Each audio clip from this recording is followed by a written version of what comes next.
తెలంగాణలో మళ్ళీ ఉద్యోగాల జాతర మొదలవనుందా? 40,000 ఉద్యోగాలకు సంబంధించిన జాబ్ క్యాలెండర్ త్వరలో రిలీజ్ కానుందా? ఒకవేళ జాబ్ క్యాలెండర్ రిలీజ్ అయితే ఏ శాఖకు సంబంధించిన ఉద్యోగాల ఖాళీలు భర్తీ కానుంది? ఏ శాఖలో ఎన్ని నోటిఫికేషన్ అంటే ఏ శాఖలో ఎన్ని ఉద్యోగాల ఖాళీలకు సంబంధించిన నోటిఫికేషన్ రానుంది అనే దాని గురించి పూర్తిగా తెలుసుకునే ప్రయత్నం చేద్దాం. తెలంగాణలో గత కొద్ది రోజులుగా జరుగుతున్నటువంటి చర్చ నిరుద్యోగులకు ప్రభుత్వం ఏ రకమైనటువంటి హామీ ఇవ్వనుంది? తెలంగాణలో నిరుద్యోగులకు ప్రధానంగా కాంగ్రెస్ ప్రభుత్వం ఎలాంటి తీపి కబురు చెప్పనుంది? ఒకవైపు స్థానిక సంస్థల ఎన్నికలు మొదలు కానుంది, మరోవైపు గౌరవ ప్రొఫెసర్ కోదండరాం గారు, అద్దంకి దయాకర్ గారు వీరు గౌరవ ఉప ముఖ్యమంత్రి వర్యులు బట్టి విక్రమార్క గారిని నిన్న కలిసినటువంటి విషయం తెలిసిందే. సో ఈ నేపథ్యంలో ఏ శాఖకు సంబంధించినటువంటి ఉద్యోగ ఖాళీలు త్వరలో నోటిఫికేషన్ రిలీజ్ కానుంది అనే దాని గురించి మనం చూస్తున్నాం. అయితే ప్రజెంట్ మనకు ఇటీవల కాలంలో ఉస్మానియా యూనివర్సిటీలో జరిగినటువంటి ఒక అభివృద్ధి కార్యక్రమంలో భాగంగా గౌరవ ముఖ్యమంత్రి గారు చెప్పినటువంటి మాట త్వరలో 40,000 ఉద్యోగాలకు సంబంధించినటువంటి భర్తీ మొదలు కానుందని.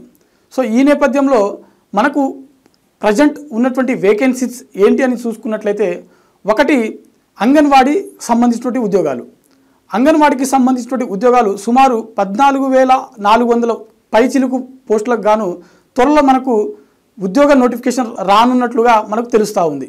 మరోవైపు మనము ఇంకో శాఖ చూసుకున్నట్లయితే పోలీస్ రిక్రూట్మెంట్ బోర్డు నుంచి ఇటీవల మనకు విడుదలైనటువంటి అసిస్టెంట్ పబ్లిక్ ప్రాసిక్యూటర్ సంబంధించినటువంటి 118 ఉద్యోగ ఖాళీలు ఏవైతే ఉన్నాయో దానికి సంబంధించినటువంటి నోటిఫికేషన్ ఆల్రెడీ రిలీజ్ అయింది.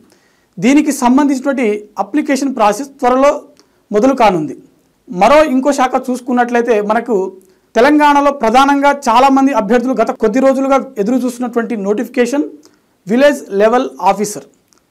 గత ప్రభుత్వం తీసుకొచ్చినటువంటి విఆర్ఓ రద్దు వ్యవస్థ ఏదైతే ఉందో అదే స్థానంలో తిరిగి ఆర్ఓఆర్ చట్టంలో భాగంగా ప్రతి గ్రామ పంచాయతీకి ఒక విలేజ్ లెవెల్ ఆఫీసర్ ఉండాలనే ఉద్దేశంతో కాంగ్రెస్ ప్రభుత్వం తిరిగి ఆర్ఓఆర్ చట్టంలో భాగంగా ప్రతి గ్రామ పంచాయతీకి ఒక విలేజ్ లెవెల్ ఆఫీసర్ని నియమిస్తుంది.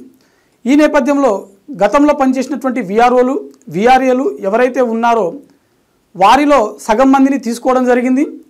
వారు త్వరలో వారి యొక్క స్థానాలలో బాధ్యతలు తీసుకునేటువంటి అవకాశం కూడా కనిపిస్తూ ఉంది.